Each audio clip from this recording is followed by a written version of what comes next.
అడవుల జిల్లాగా పేరున్న ఆదిలాబాద్ జిల్లాలోని గ్రామీణ ప్రాంతాలతో పాటు పట్టణ ప్రాంతాల్లో రోజురోజుకి త్రాగునీటి ఎద్దడి తీవ్రతరం అవుతుంది. గత 15 రోజులుగా జిల్లాలో ఎండలు పెరిగిపోవడంతో భూగర్భ జలాలు అడుగంటిపోయి తీవ్ర నీటి సమస్య ఏర్పడింది.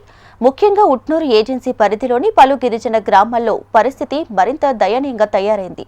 గ్రామాల్లో చేతి పంపులు మొరాయించడంతో పాటు బోర్లు బావుల్లో కూడా నీరు ఇంకిపోయి రక్షిత మంచినీటి పథకాలు పనిచేయక ప్రజలు గుక్కెడు నీటి కోసం పరితపించుకుపోతున్నారు.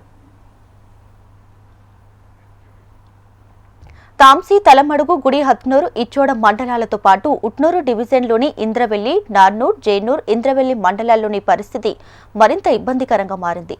ఇక్కడి అటవీ ప్రాంతాల్లోని గ్రామాల్లో త్రాగేందుకు నీరు లేక ప్రజలు అల్లాడుతున్నారు.